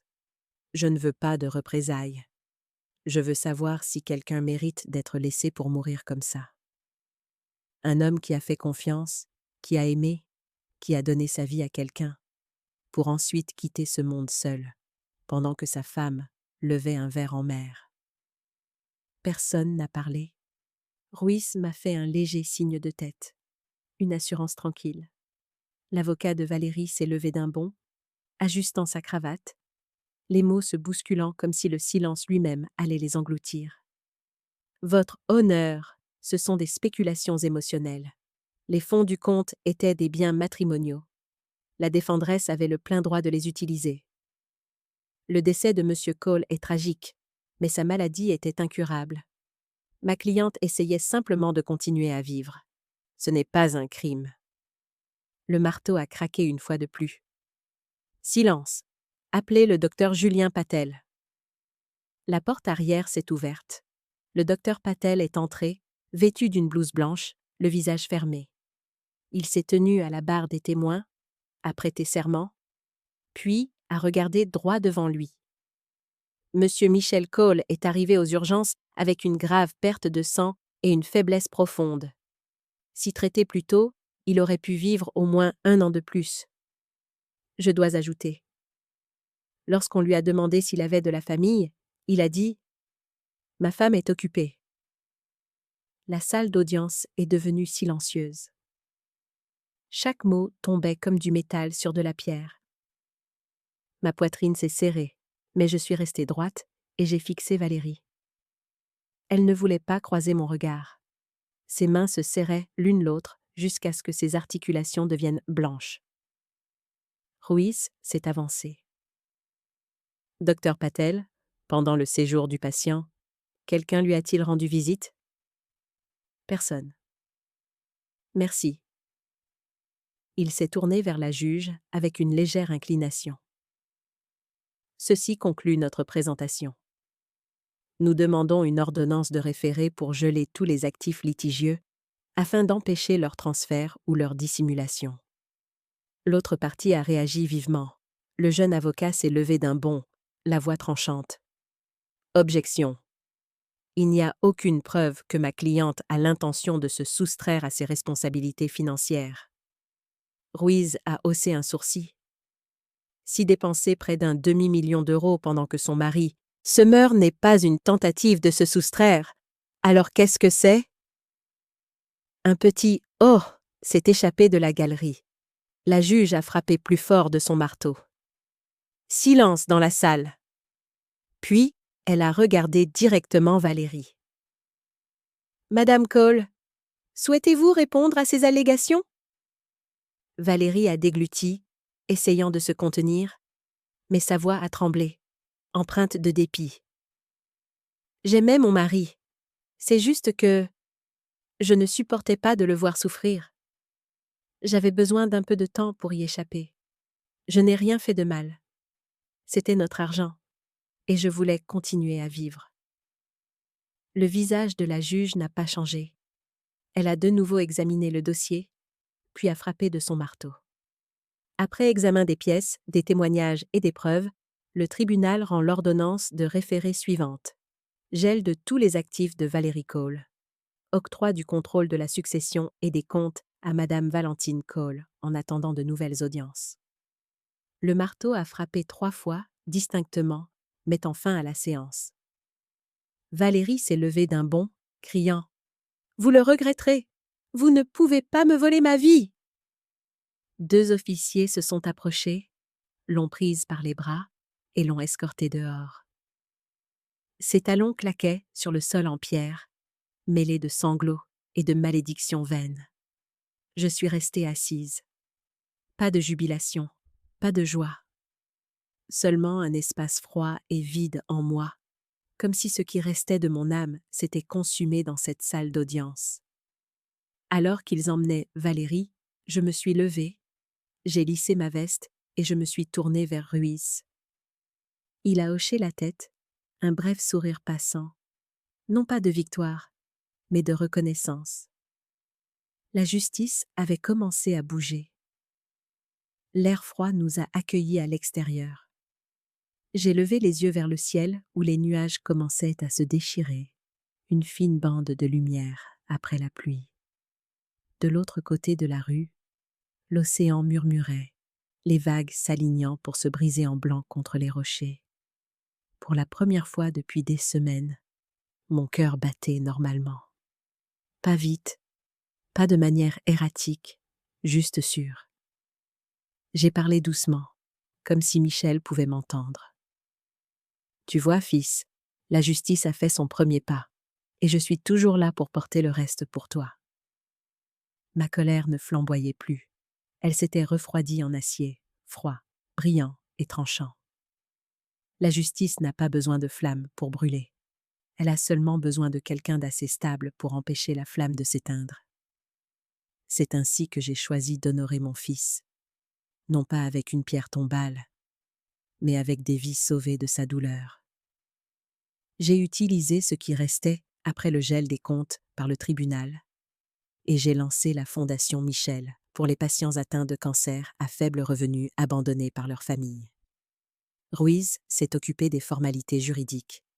Xavier m'a envoyé un message. « Tu as transformé la douleur en mission. Michel serait fier. » La première semaine, la Fondation a couvert les médicaments et les lits de 12 personnes. J'ai accompagné l'équipe de bénévoles dans chaque service, signant de petits bons avec un cœur lourd. Chaque chambre sentait la même chose. Les médicaments, le métal rouillé et le désespoir. Chaque visage avait la même apparence, fatigué, silencieux, aspirant à une main à tenir. Un après-midi, alors que je passais en revue la nouvelle liste de patients, l'infirmière en chef m'a appelée. « Madame Valentine, nous avons un nouveau garçon. Pas de famille. Les dossiers disent orphelin. Il est calme, très poli. » Je l'ai suivi jusqu'à la chambre 214. La porte était entr'ouverte. Une faible lumière filtrait à travers un rideau vert pâle. Sur le lit, un tout petit garçon était recroquevillé, la tête chauve, la peau si pâle qu'elle était presque transparente. Quand je me suis approchée, ses yeux sombres se sont ouverts en grand, brillants et d'une tristesse insupportable. « Bonjour », ai-je dit doucement. « Je suis Valentine. » Il a légèrement hoché la tête, sa voix à peine un souffle. « Madame, est-ce que je dois rester ici tout seul pour toujours ?» Cette question m'a transpercée. J'ai revu Michel dans mon esprit, mon fils sur ce lit d'hôpital, seul, sans personne. Je me suis assise et j'ai pris sa petite main dans la mienne. « Non, mon chéri, » ai-je dit. « À partir de maintenant, tu ne seras plus jamais seul. » Le dossier indiquait que son nom était Diego Morales, 8 ans, leucémie, parent tué dans un accident l'année précédente. Il avait été transféré d'un foyer de groupe lorsque son état s'était aggravé. Pas de visiteurs, personne pour payer les factures. J'ai signé les papiers de financement du traitement pour couvrir tous ses frais par le biais de la fondation. Puis, j'ai engagé une infirmière privée pour s'occuper de Diego et j'ai commandé les goûters et les bandes dessinées qu'il aimait. Chaque fois que je venais, il m'offrait un petit sourire et disait timidement « Madame, je me sens mieux aujourd'hui. » Je souriais et lui caressais la tête. « Bon travail, petit soldat. » Une semaine plus tard, Diego a commencé à s'habituer aux longues perfusions. J'allais à l'hôpital tous les après-midi et je lui lisais des histoires. Un jour, alors que j'arrivais à la partie où le garçon de l'histoire retrouve sa mère, Diego m'a doucement interrompu. « Madame, est-ce que Michel est quelque part là-haut dans le ciel aussi ?» Je me suis figée, puis j'ai hoché la tête, la voix tendue. « Oui, mon chéri, Michel est dans un endroit très lumineux. Et je suis sûre que mon fils te regarde et te sourit. » Il a souri, un petit sourire, mais il a illuminé toute la pièce. À ce moment-là, j'ai entendu le rire de Michel revenir, chaud et proche, comme une brise. J'ai compris que certaines choses sont perdues, mais ne disparaissent jamais vraiment.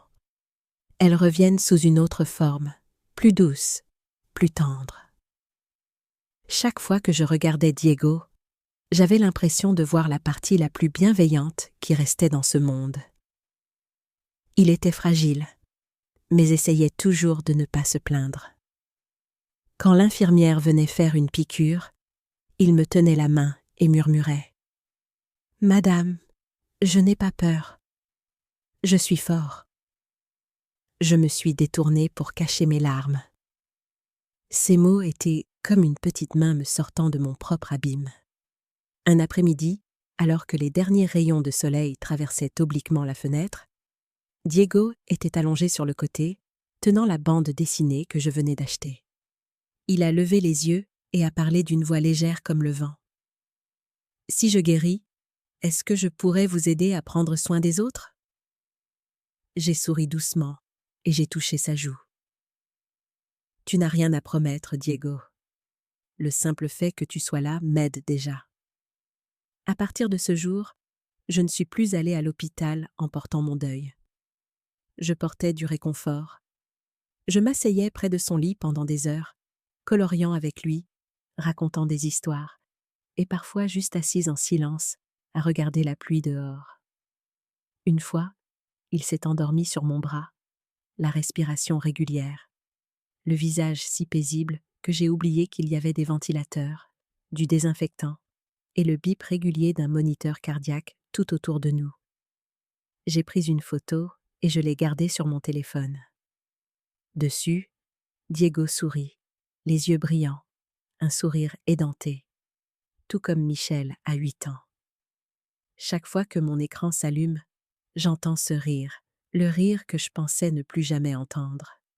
Un matin, juste au moment où le soleil perçait, une infirmière m'a appelé. « Diego veut vous voir ?» Je me suis précipitée. Diego était calé dans son lit, tenant une boîte de crayons de couleur. Il a parlé, la voix faible mais claire. « Je vous ai dessiné. » Sur le papier, il y avait 2 personnes, une grande, une petite, se tenant la main sous le soleil. Sous le dessin, il avait griffonné « Mademoiselle Valentine et moi. Personne n'est laissé seul. » Je l'ai serré fort dans mes bras. Le dessin est devenu flou à cause de mes larmes. C'était peut-être la première fois que mes larmes étaient chaudes au lieu d'être amères. Ce jour-là, en quittant l'hôpital, j'ai longé le rivage de Villefranche. L'eau ondulait, la brise était légère, l'air salin se mêlait au jasmin des jardins. J'ai levé le visage vers un ciel clair, des nuages blancs s'enroulant autour d'un sommet lointain, la lumière se déversant comme un ruban. En moi, un espace vide avait été comblé, non pas par la justice ou la victoire, mais par un enfant qui portait la lumière. Diego m'a fait comprendre que parfois, la seule façon de surmonter la perte est de donner l'amour qu'il nous reste. Et dans chacun de ses sourires, j'entendais à nouveau le rire de Michel, doux, clair et infini. Un mois après la première audience, la pluie sur Nice s'était calmée. La mer était plus tranquille, les vagues léchant le rivage comme si elles aussi se calmaient après des jours de tempête. J'étais assise dans une petite pièce donnant sur la baie de Villefranche, la lumière matinale éclairant la nouvelle enseigne en bois sur le mur. Fondation Michel, pour ceux qui sont laissés pour compte. C'est ainsi que j'ai choisi de me souvenir de mon fils, non pas avec une pierre tombale, mais avec d'autres vies sauvées de sa douleur. Avec ce qui restait après le gel des avoirs par le tribunal, j'ai créé la Fondation Michel, une façon de maintenir son cœur en vie chez les autres. La première semaine, la Fondation a couvert les médicaments et les lits de 12 personnes. J'ai accompagné les bénévoles dans chaque unité, signant de petits bons d'hôpital avec un cœur lourd. Chaque chambre avait la même odeur, médicaments, métal rouillé et désespoir. Chaque visage avait la même expression, fatigué, silencieux et aspirant à une main à tenir. Un après-midi, alors que je passais en revue la nouvelle liste de patients, l'infirmière en chef m'a appelée. « Madame Valentine, il y a un nouveau petit garçon, pas de famille. Les dossiers disent orphelin. Il est calme, très poli. » Je l'ai suivi jusqu'à la chambre 214. La porte était entr'ouverte, une faible lumière se faufilant à travers un rideau vert pâle. Sur le lit était couché un tout petit garçon, recroquevillé, la tête chauve, la peau si pâle qu'elle était presque transparente. Quand je me suis approchée, ses yeux sombres se sont ouverts en grand, brillants et d'une tristesse insupportable. « Bonjour » ai-je dit doucement. « Je suis Valentine. » Il a légèrement hoché la tête, la voix à peine un souffle. « Madame, est-ce que je dois rester ici tout seul pour toujours ?» Cette question m'a transpercée. J'ai revu Michel dans mon esprit, mon fils sur ce lit d'hôpital, seul, sans personne. Je me suis assise et j'ai pris sa petite main dans la mienne. « Non, mon chéri, » ai-je dit. « À partir de maintenant, tu ne seras plus jamais seul. » Le dossier indiquait que son nom était Diego Morales, 8 ans, leucémie, parent tué dans un accident de voiture l'année précédente. Il avait été transféré d'un orphelinat lorsque son état s'était aggravé. Pas de visiteurs, personne pour payer les factures. J'ai signé le parrainage de traitement pour couvrir tous ses frais par le biais de la fondation. Puis, j'ai engagé une infirmière privée pour s'occuper de Diego, et j'ai commandé les goûters et les bandes dessinées qu'il aimait. Chaque fois que je venais, il m'offrait un petit sourire et disait timidement « Madame, je me sens mieux aujourd'hui. » Je souriais et lui caressais la tête. « Bon travail, petit soldat. » Une semaine plus tard, Diego a commencé à s'habituer aux longues perfusions. J'allais à l'hôpital tous les après-midi et je lui lisais des histoires. Un jour, alors que j'arrivais à la partie où le garçon de l'histoire retrouve sa mère, Diego m'a doucement interrompu. « Madame, est-ce que Michel est quelque part là-haut dans le ciel aussi ?» Je me suis figée, puis j'ai hoché la tête, la voix tendue. « Oui, mon chéri. Michel est dans un endroit très lumineux, et je suis sûre que mon fils te regarde et te sourit. » Il a souri, un petit sourire, mais il a illuminé toute la pièce. À ce moment-là, j'ai entendu le rire de Michel revenir, chaud et proche comme une brise. J'ai compris que certaines choses sont perdues, mais ne disparaissent jamais vraiment. Elles reviennent sous une autre forme, plus douce, plus tendre. Chaque fois que je regardais Diego, j'avais l'impression de voir la partie la plus bienveillante qui restait dans ce monde. Il était fragile, mais essayait toujours de ne pas se plaindre. Quand l'infirmière venait faire une piqûre, il me tenait la main et murmurait « Madame, je n'ai pas peur. Je suis fort. » Je me suis détournée pour cacher mes larmes. Ces mots étaient comme une petite main me sortant de mon propre abîme. Un après-midi, alors que les derniers rayons de soleil traversaient obliquement la fenêtre, Diego était allongé sur le côté, tenant la bande dessinée que je venais d'acheter. Il a levé les yeux et a parlé d'une voix légère comme le vent. « Si je guéris, est-ce que je pourrais vous aider à prendre soin des autres ?» J'ai souri doucement et j'ai touché sa joue. « Tu n'as rien à promettre, Diego. Le simple fait que tu sois là m'aide déjà. » À partir de ce jour, je ne suis plus allée à l'hôpital en portant mon deuil. Je portais du réconfort. Je m'asseyais près de son lit pendant des heures, coloriant avec lui, racontant des histoires, et parfois juste en regardant la pluie par la fenêtre. Une fois, il s'est endormi sur mon bras, la respiration régulière, le visage si paisible que j'ai oublié les ventilateurs, le désinfectant et le bip régulier du moniteur cardiaque. J'ai pris une photo et je l'ai gardée sur mon téléphone. Dessus, Diego sourit, les yeux brillants, un sourire édenté, tout comme Michel à 8 ans.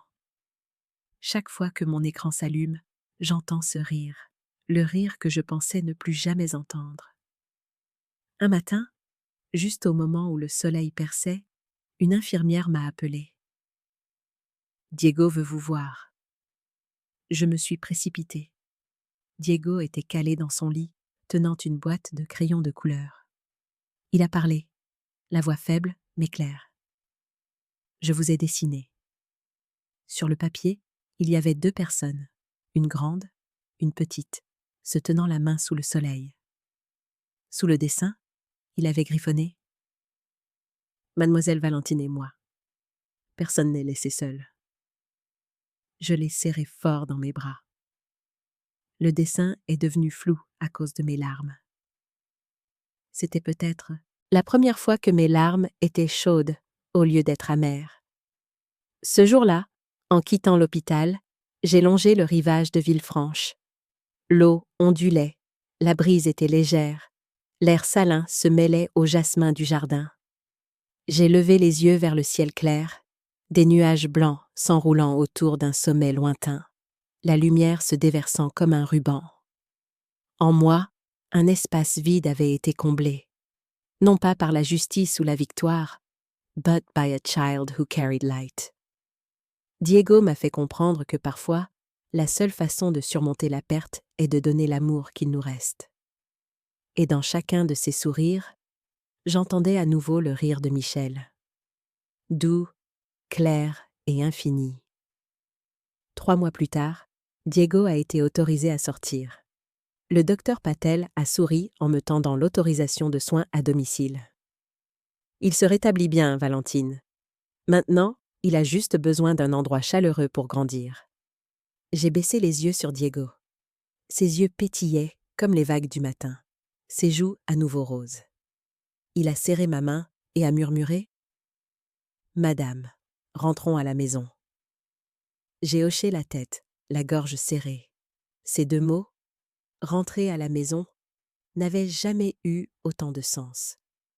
Cet après-midi-là, j'ai conduit le vieux pick-up de Michel, celui que je n'avais pas eu le courage de toucher auparavant. Sur le siège passager, Diego serrait son ours en peluche marron, les jambes se balançant, les yeux rivés sur la fenêtre. La lumière du soleil baignait son visage, éclairant chaque fine mèche de cheveux. Dans son regard, j'ai vu Michel à 8 ans, assis exactement comme ça, à côté de moi, lors de sa première sortie à la plage. La petite maison au bord de l'eau, où Michel avait vécu, se trouvait dans une rue calme, des bougainvilliers débordant sur la terrasse. J'avais pensé ne jamais y retourner. Elle contenait trop de douleur. Mais aujourd'hui, quand j'ai ouvert la porte, l'obscurité n'était plus là. La lumière de l'après-midi se déversait par les fenêtres, se posant sur les murs rapiécés, comme si la maison elle-même respirait à nouveau après avoir été oubliée. « Tu peux choisir ta chambre », ai-je dit, posant les clés sur la table en bois. Diego a regardé autour de lui et a montré la petite chambre au bout du couloir. « Je veux celle-là. Elle sent l'océan. » C'était la chambre de Michel. Je suis restée immobile. La vieille peinture s'écaillait. Le rideau était encore froissé du jour de mon départ.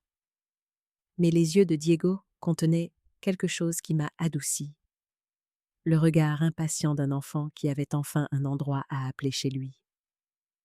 Ce soir-là, j'ai sorti des pinceaux et un pot de peinture bleu océan, la couleur que Michel aimait, et j'ai commencé à l'étaler sur les murs.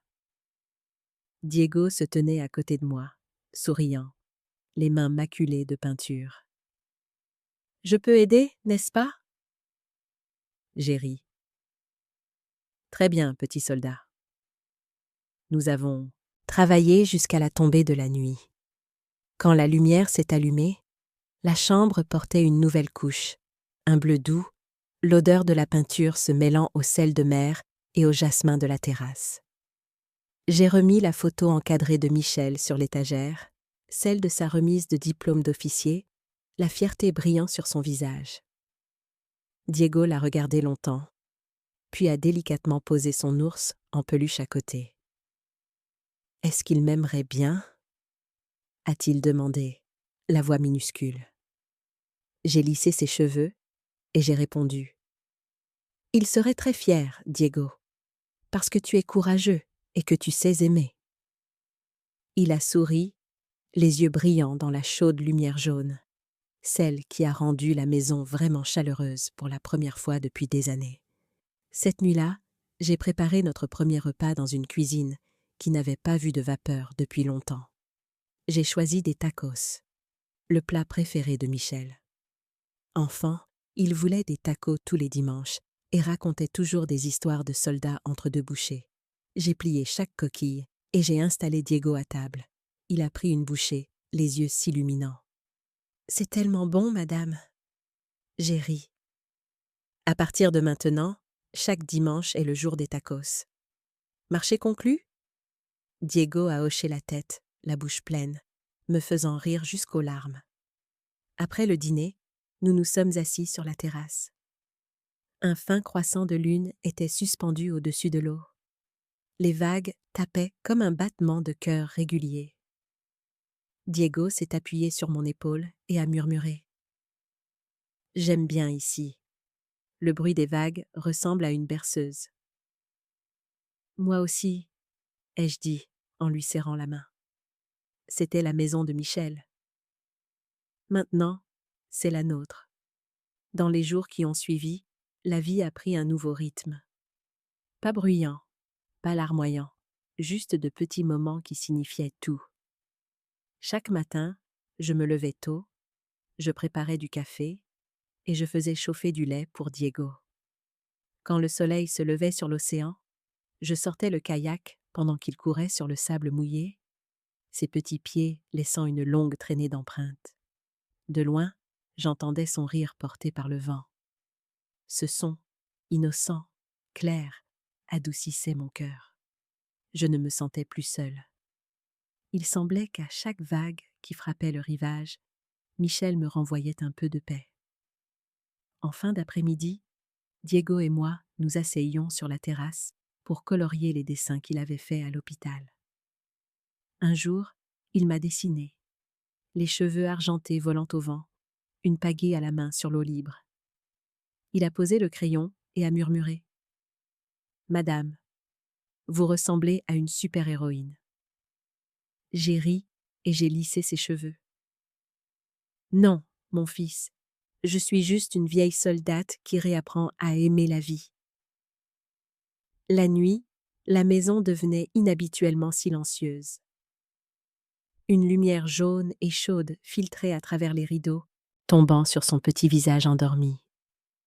J'entrais doucement dans la chambre, je remontais la couverture sur lui, et je restais là, longtemps. Diego a bougé, a ouvert les yeux et a marmonné. « J'ai sommeil, mademoiselle Valentine. Est-ce que vous pouvez être ma grand-mère » La question m'a serré la poitrine. Je me suis penchée, je lui ai embrassé le front et j'ai murmuré. « À partir de maintenant, tu as une famille, Diego, et je serai ta grand-mère si tu le veux. » Il a souri dans son sommeil, les cils battants, puis a sombré dans un profond repos. Je me suis assise à côté de lui, écoutant cette respiration régulière se mêler au ressac lointain. La pièce brillait d'un or chaud, l'odeur de la peinture fraîche se mêlant aux odeurs marines d'un commencement, d'une nouvelle vie. J'ai regardé autour de moi. La photo de Michel sur le mur, l'ours en peluche à côté, la lampe de chevet projetant une douce lueur. Dans cet espace, le passé et le présent se sont repliés l'un sur l'autre, créant un véritable foyer. Plus de chagrin, plus de pertes, seulement le souffle de deux âmes qui s'étaient trouvées dans un vaste monde. J'ai compris que certaines blessures ne peuvent être guéries ni par la médecine, ni par le temps. Elles ne se referment que lorsque nous ouvrons la porte et laissons entrer quelqu'un d'assez petit, d'assez pur, pour nous rappeler qu'il y a encore quelque chose qui vaut la peine d'être aimé. Cette nuit-là, quand j'ai éteint la lumière, la lune brillait toujours à l'extérieur de la fenêtre, déposant une bande d'argent sur le lit de Diego. J'ai murmuré comme si je parlais à Michel. « Fils, j'ai tenu ma promesse. Je suis rentrée à la maison et je ne suis plus seule. » Les vagues lointaines ont répondu doucement, comme une douce bonne nuit. Dans cette vieille maison, sous un plafond baigné d'or, j'ai ressenti une véritable guérison, née non pas de la justice, mais de l'amour. Un enfant était entré dans ma vie comme une petite lanterne, et cette lumière suffisait à chasser toutes les ombres que j'avais portées. Un matin de fin d'automne, avec une brise salée soufflant de la mer, j'ai reçu une enveloppe sans adresse d'expéditeur. L'écriture était brouillonne, assez familière pour me glacer le sang. Je l'ai ouverte. À l'intérieur, il n'y avait que quelques lignes. Valentine, je sais que j'ai eu tort, mais il ne me reste plus rien. J'ai juste besoin d'un peu d'argent pour payer mes dettes et quitter cet endroit. S'il te plaît, pense à Michel.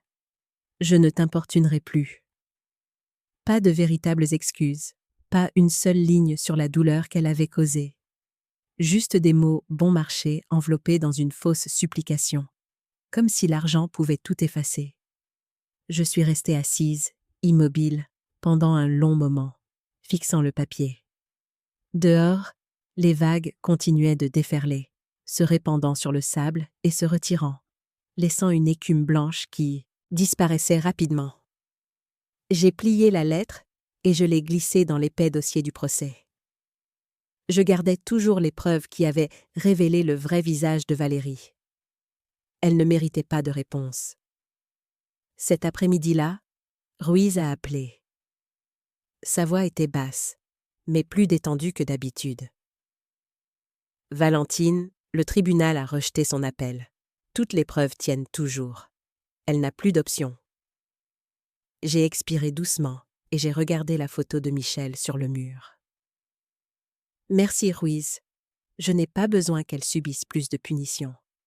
J'ai juste besoin qu'elle soit tenue à l'écart de tout ce que Michel a laissé. Vous savez, a-t-il dit, la plupart des gens viennent ici pour chercher une victoire. Je pense que vous cherchez la paix. J'ai souri faiblement. La justice n'est pas le son d'un marteau, Ruiz.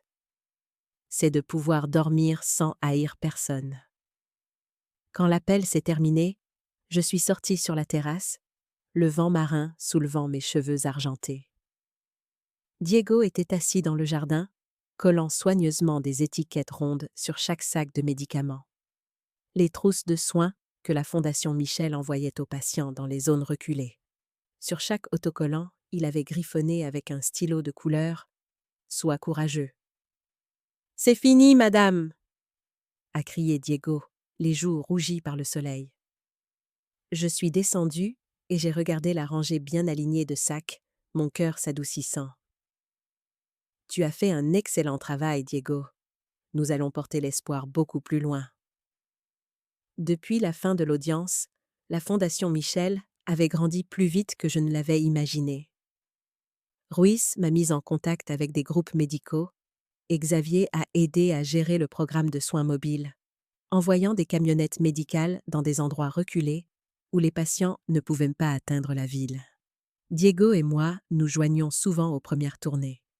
Nous distribuions des médicaments, des couvertures chaudes et des repas simples aux personnes luttant contre la maladie. Certains me serraient la main, tremblant. D'autres s'inclinaient simplement en silence, en signe de remerciement. Chaque fois, je me sentais un peu plus légère.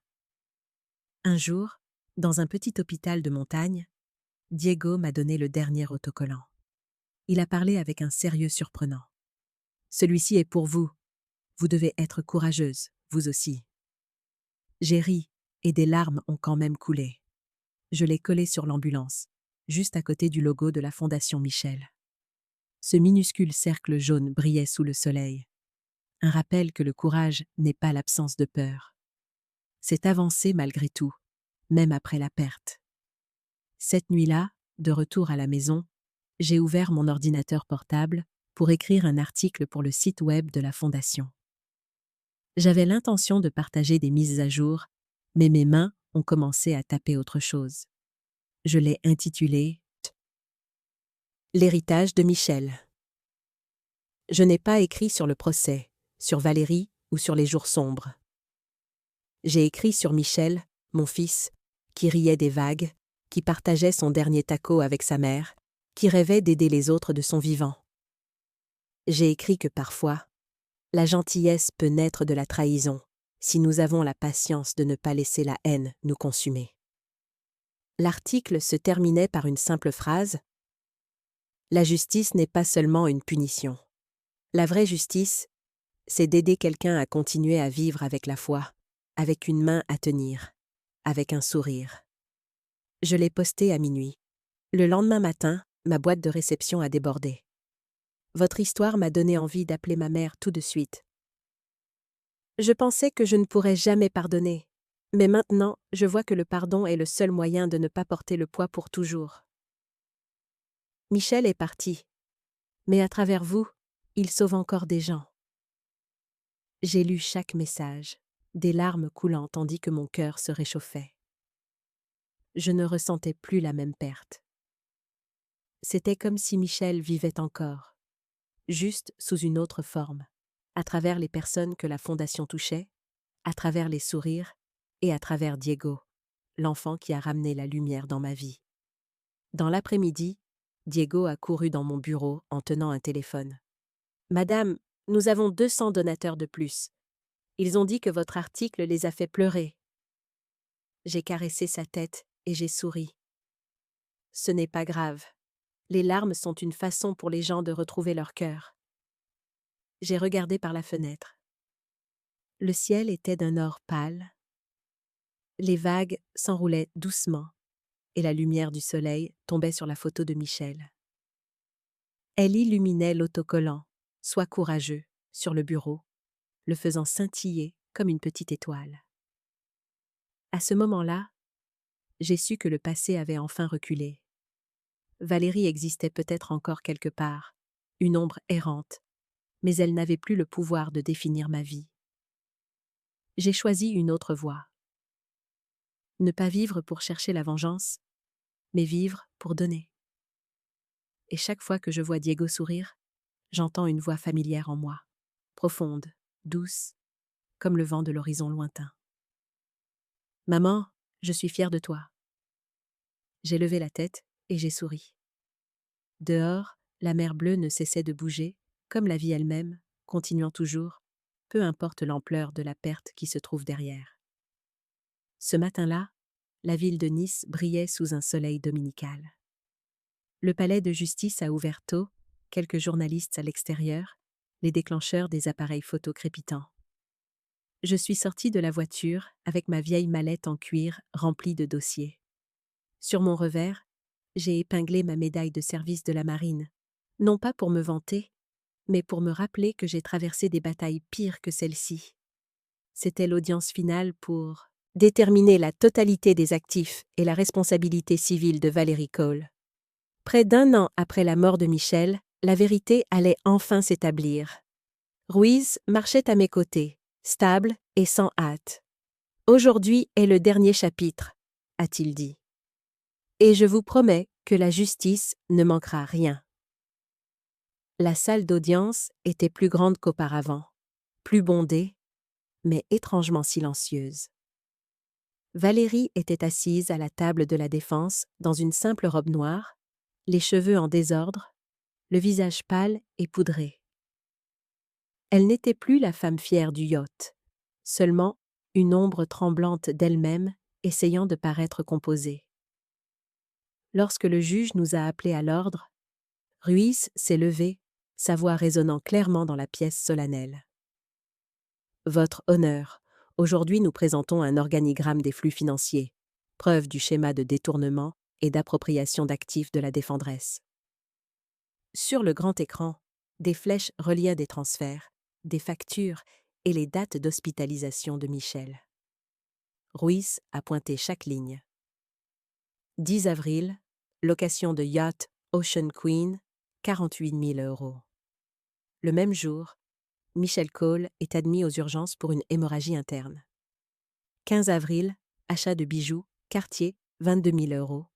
Ce jour-là, le patient a commencé à sombrer dans le coma. 18 avril, retrait en espèces de 70 000 € à 15 ans. À 19 ans le même jour, il est décédé. Chaque chiffre atterrissait comme une lame dans le silence. J'ai entendu des murmures derrière moi, but inside only my heartbeat remained slow, steady, unshaken. Ruiz s'est retourné. Nous appelons notre premier témoin, Madame Thérèse Montoya, la voisine d'école. Thérèse s'est approchée de la barre, petite mais stable. Sa voix tremblait légèrement, mais chaque mot était clair. J'ai vécu à côté pendant plus de 10 ans. Ces dernières semaines, Michel n'avait que la peau sur les os. Il toussait du sang. Mais Valérie était tout le temps partie. J'ai frappé une fois, il a entrouvert la porte et a dit « Elle est occupée ». Je ne m'attendais pas à apprendre le lendemain qu'il était parti. La pièce est tombée dans le silence. Valérie a baissé la tête, les doigts entrelacés, les articulations blanches. Ruiz a remercié Thérèse, puis a fait signe au témoin suivant. Le docteur Julien Patel s'est avancé avec le dossier.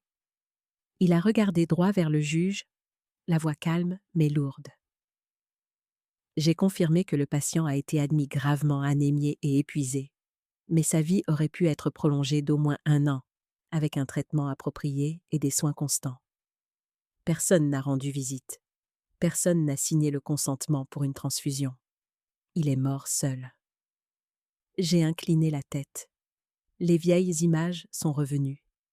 Les soins intensifs blancs, le sifflement du ventilateur, la main de mon fils devenant froide dans la mienne.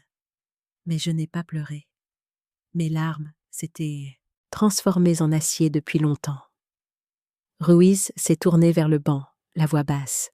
« Votre honneur, nous ne sommes pas ici pour la vengeance. Nous sommes ici pour montrer que la négligence peut tuer, et que c'est parfois le crime le plus cruel. » Le juge a étudié le dossier pendant un long moment, puis a frappé de son marteau 3 fois, la voix ferme et définitive.